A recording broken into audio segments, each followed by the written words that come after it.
Nilambur DFO office ആക്രമിച്ച കേസിൽ PV Anwar MLA ജാമ്യാപേക്ഷയിൽ കോടതി പോലീസിനോട് റിപ്പോർട്ട് തേടി. റിപ്പോർട്ട് ലഭിച്ച ശേഷം ഇന്ന് തന്നെ അപേക്ഷയിൽ വാദം കേൾക്കും. Nilambur judicial first class magistrate കോടതിയാണ് അപേക്ഷ പരിഗണിക്കുക. PV അൻവറിന്റെ പ്രേരണയിലാണ് DFO ഓഫീസ് ആക്രമിച്ചത് എന്നാണ് റിമാൻഡ് റിപ്പോർട്ടിലുള്ളത്. റിമാൻഡ് റിപ്പോർട്ടിന്റെ പകർപ്പ് 24 ലഭിച്ചു.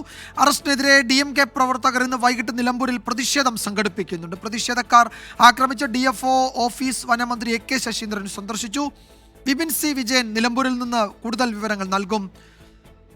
നേരത്തെ ഈ വിഷയത്തിൽ റിമാൻഡ് റിപ്പോർട്ട് പുറത്തു വന്നിരുന്നു. ആ റിമാൻഡ് റിപ്പോർട്ടിൽ ഇതിൽ PV അൻവർ MLA സാന്നിധ്യത്തിൽ പ്രേരണയിലാണ് ഈ ഓഫീസ് ആക്രമണമെന്ന് പോലീസ് സൂചിപ്പിച്ചിരുന്നു. ഒരുപക്ഷെ അല്പസമയത്തിനകം പോലീസ് കോടതിയിൽ കൊടുക്കാൻ പോകുന്ന മറുപടിയിൽ, ജാമ്യാപേക്ഷയുടെ മറുപടിയിൽ പോലീസ് റിപ്പോർട്ടിൽ ഇത്തരം പരാമർശങ്ങൾ തന്നെയാകും ഉണ്ടാവുക എന്നാണ് അറിയുന്നത്. ഏത് തരത്തിലായിരിക്കും കോടതി അത് പരിഗണിക്കാൻ പോവുക എന്നത് അല്പസമയത്തിനകം അറിയാൻ കഴിയും. അതിനിടെയാണ് വനമന്ത്രി AK ശശീന്ദ്രൻ ആ ഓഫീസ് സന്ദർശിച്ചത്. ഇപ്പോൾ വിപിൻ C വിജയൻ വിവരങ്ങളുമായി ചേരുന്നുണ്ട്. വിപിൻ, ഇതിൽ ജാമ്യാപേക്ഷയിൽ എപ്പോഴാണ് കോടതി വാദം കേൾക്കാൻ പോകുന്നത്? പോലീസ് റിപ്പോർട്ട് സമർപ്പിച്ചിട്ടുണ്ടോ കോടതിയിൽ?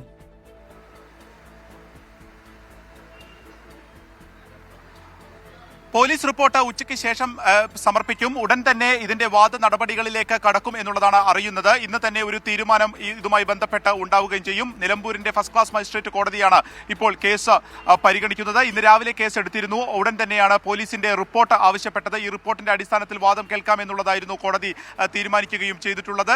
അപ്പോൾ ഇനി റിമാൻഡ് നീട്ടുകയാണോ അതോ ജാമ്യം ലഭിക്കുമോ എന്നുള്ളത് തന്നെയാണ് രാഷ്ട്രീയ കേരളം ഏറ്റവും ഉറ്റുനോക്കുന്ന ഒരു കാര്യമുള്ളത്. ഒപ്പം തന്നെ ഇന്ന് ഈ പ്രതിഷേധമൊക്കെ നടന്നിട്ടുള്ള ഈ DFO ഓഫീസിലേക്ക് അവിടുത്തെ സ്റ്റാഫുകളുടെ പ്രതിഷേധമുണ്ടായിരുന്നു. NGO അസോസിയേഷന്റെ ഒക്കെ പ്രതിഷേധം അവിടെ നടക്കുകയും ചെയ്തു. ഇപ്പോൾ വനം മന്ത്രി AK ശശീന്ദ്രൻ നിലമ്പൂരിലേക്ക് എത്തിയിരിക്കുന്നു. അദ്ദേഹം മാധ്യമങ്ങളെ കാണുകയും ചെയ്തു. അദ്ദേഹം പ്രധാനമായും പറഞ്ഞത് ഈ PV അൻവറിന്റെ അറസ്റ്റുമായി ബന്ധപ്പെട്ട ഒരു രാഷ്ട്രീയ പ്രേരണയോ ബാഹ്യ ഇടപെടലോ ഉണ്ടായിട്ടില്ല എന്നുള്ളതാണ്. ഒപ്പം തന്നെ സമീപകാലത്ത് നിരവധി സ്ഥലങ്ങളിൽ ഇതുപോലെയുള്ള വന്യമൃഗ ആക്രമണമൊക്കെ ഉണ്ടായിട്ടുണ്ട്. പക്ഷേ അവിടുത്തെ ഏതെങ്കിലും MLA ഇത്തരത്തിലൊരു പെരുമാറ്റം ഉണ്ടായിട്ടുണ്ടോ? അപ്പോൾ ഇതിലൊരു അസ്വാഭാവികതയുണ്ട് എന്നുള്ളതാണ്. ഈ അറസ്റ്റുമായി ബന്ധപ്പെട്ട് ചോദിച്ചപ്പോഴും അതിൽ ഒരു അസ്വാഭാവികത തോന്നാം. അതൊരു പക്ഷേ പോലീസിന്റെ ഇന്റലിജൻസ് റിപ്പോർട്ടിന്റെ പശ്ചാത്തലത്തിൽ കൂടിയായിരിക്കാം. അതേക്കുറിച്ച് താൻ കൂടുതൽ അന്വേഷിച്ചിട്ടില്ല എന്നുള്ളതാണ്. ഇത്രയും പ്രകോപനമുണ്ടാക്കുന്ന ഒരു പ്രകോപനപരമായി സംസാരിക്കുന്ന ഒരാളാണ് PV അൻവർ എന്നുള്ളത് എല്ലാവർക്കും അറിയാവുന്ന ഒരു കാര്യമാണല്ലോ എന്നാണ് ഇതുമായി ബന്ധപ്പെട്ട് AK ശശീന്ദ്രന്റെ പ്രതികരണം ഉണ്ടാവുകയും ചെയ്തിട്ടുള്ളത്.